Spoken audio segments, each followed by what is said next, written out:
रात के ठीक 9 बज रहे थे। मंदिर मार्ग थाने के बाहर भारी पुलिस बल तैनात था। अंदर प्रियंका गांधी वाड्रा घंटों से बैठी थी। बाहर 76 साल की एक महिला गाड़ी से उतरती है और सीधा थाने के अंदर चली जाती है। नाम है सोनिया गांधी। कुछ ही मिनटों में गेट खुलता है। प्रियंका बाहर आती हैं। ठीक उसी वक्त कुछ किलोमीटर दूर छत्रसाल स्टेडियम से राहुल गांधी को भी छोड़ा जा रहा था।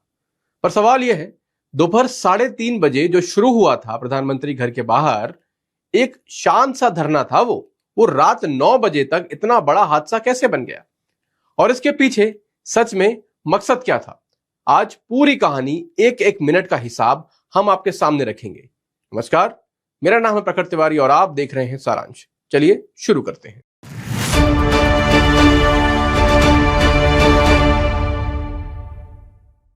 आज तारीख है 22 जुलाई 2026। कल जो दिल्ली में हुआ उसने पूरे देश की सियासत को हिला दिया था। राहुल गांधी, प्रियंका गांधी, अखिलेश यादव तीनों को पुलिस उठा के ले गई। लेकिन असली सवाल यह नहीं है कि हुआ क्या, असली सवाल यह है कि पर्दे के पीछे चल क्या रहा था। वीडियो पूरी देखिएगा क्योंकि आखिर में एक ऐसी बात है जो शायद आपने कहीं और नहीं सुनी होगी। चलिए घड़ी को पीछे घुमाते हैं। 21 जुलाई मंगलवार दोपहर 3:30 बजे, जगह 10 राजाजी मार्ग यानी कांग्रेस अध्यक्ष मल्लिकार्जुन खड़गे का घर। यहीं से एक मार्च निकलता है। साथ में राहुल गांधी, प्रियंका गांधी वाड्रा, कर्नाटक के मुख्यमंत्री डीके शिव कुमार, केरल के मुख्यमंत्री वीडी सतीशन, पंजाब कांग्रेस के चरणजीत सिंह चन्नी और एक नाम जो इस पूरी लिस्ट में सबसे दिलचस्प है, समाजवादी पार्टी प्रमुख अखिलेश यादव। मंजिल थी 7 लोक कल्याण मार्ग यानी सीधे प्रधानमंत्री नरेंद्र मोदी के घर के बाहर। करीब 3 घंटे तक ये सब वहीं धरने पर बैठे रहते हैं। इसी बीच केंद्रीय मंत्री जितेंद्र सिंह और गृह सचिव बातचीत के लिए पहुंचते हैं और यहीं से कहानी में आता है एक ट्विस्ट। सरकार राहुल गांधी की शुरुआती मांग मान लेती है, पार्लियामेंट में नीट से जुड़े मुद्दों पर चर्चा करने की। लगा जैसे मामला सुलझ जाएगा, लेकिन जितेंद्र सिंह के मुताबिक ठीक उसी वक्त राहुल गांधी एक नई शर्त जोड़ देते हैं।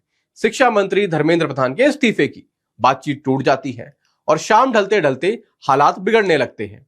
पुलिस एक्शन में आती है। राहुल गांधी जमीन पर लेट जाते हैं, हटने से मना कर देते हैं। पुलिस उन्हें जबरन उठाकर वैन में डाल देती है।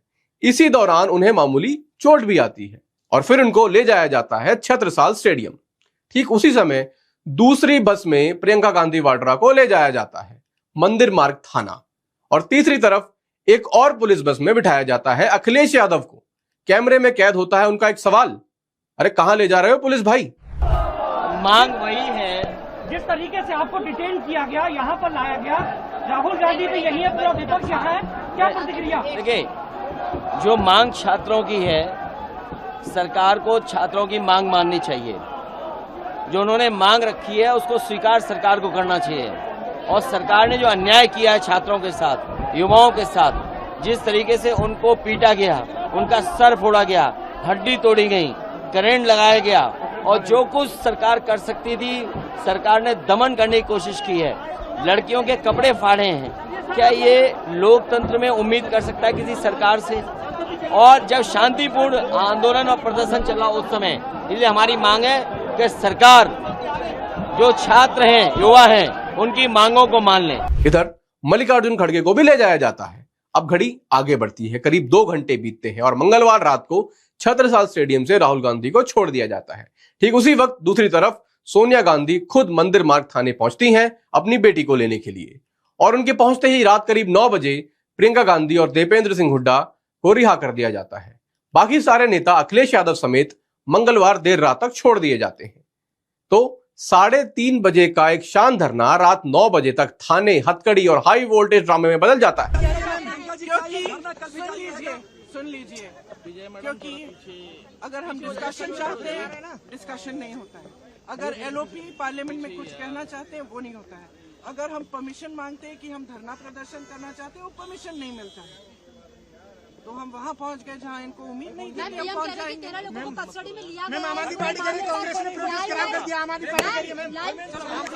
लेकिन असली सवाल अभी भी बाकी है। सोचिए जरा, सरकार ने बातचीत की मेज पर आकर राहुल की बात सुनी थी, फिर अचानक नई शर्त क्यों आ गई? क्या ये सच में स्टूडेंट्स के लिए था या टाइमिंग कुछ और कहानी बताती है? क्योंकि दोस्तों ये पहली बार नहीं हुआ है। हर बार हर पार्लियामेंट सेशन के ठीक एक दिन पहले या उसी दिन कोई ना कोई प्रोटेस्ट, कोई ना कोई हंगामा खड़ा हो जाता है। इस बार भी मॉनसून सेशन का पहला दिन इसी की भेंट चढ़ गया। शिक्षा मंत्री धर्मेंद्र प्रधान ने एक सीधा आरोप लगाया कि राहुल गांधी स्टूडेंट्स को सिर्फ एक पॉलिटिकल टूल की तरह इस्तेमाल कर रहे हैं। पैटर्न पर गौर कीजिएगा, जब भी कोई जेन्युइन स्टूडेंट इश्यू आता है, नेता कैमरों के सामने आ जाते हैं, धरना शुरू हो जाता है, लेकिन जैसे ही असली समाधान की बात आती है तो नई शर्त आ जाती है अपनी राजनीतिक रोटियां सेकने के लिए, और फिर बातचीत टूट जाती है। आम आदमी पार्टी के संजय सिंह ने तो ट्वीट करके लिखा कि मोदी ने सीजेपी प्रोटेस्ट को दबाने के लिए मैदान में अपनी बी टीम उतार दी है। सवाल यह भी है कि राहुल, कांग्रेस और एनएसयूआई, इनमें से कोई भी सीजेपी के साथ क्यों नहीं जुड़ा? क्या इनको डर था कि हम उनके साथ चले जाएंगे तो दीप के या वांगचुक की इमेज हमसे बड़ी हो जाएगी? ये पैरेलल प्रोटेस्ट करने का क्या मतलब है? देखिए, जो छात्रों की गोज कार्यक्रम या आंदोलन आप कह लें राहुल गांधी चला रहे थे, उसको इतनी लाइमलाइट तो मिली नहीं।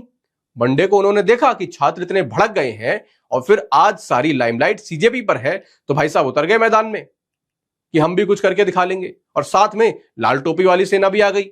अरे भाई साहब, इन सबसे ज्यादा लाइमलाइट तो नचनिया विजेता दहिया ही ले गया।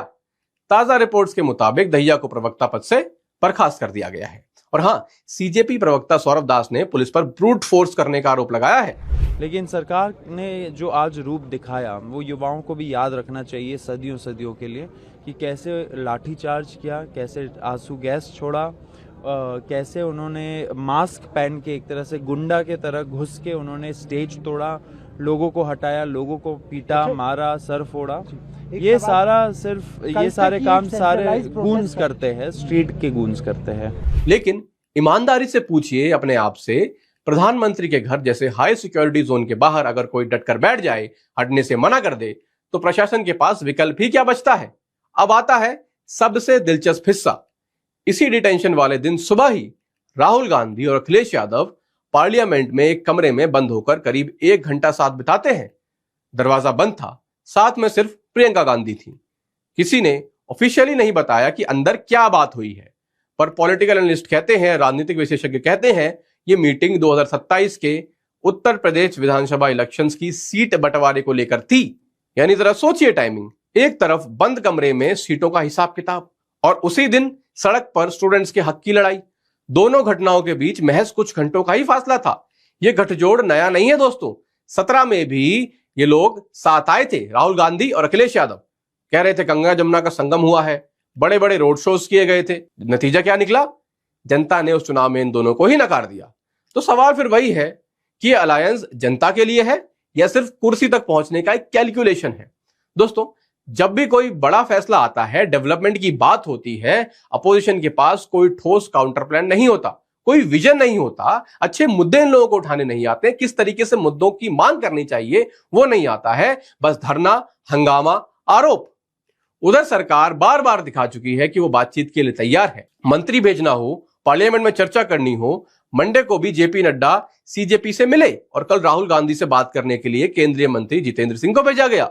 पर जब मांग हर घंटे ही बदलती रहे तो आखिर सरकार कब तक झुकेगी? और यही पैटर्न अब जनता को भी समझ आने लगा है कि असली मुद्दा कहीं पीछे छूट जाता है और आगे आ जाती है सिर्फ राजनीति। तो दोस्तों, ये थी पूरी कहानी मिनट दर मिनट।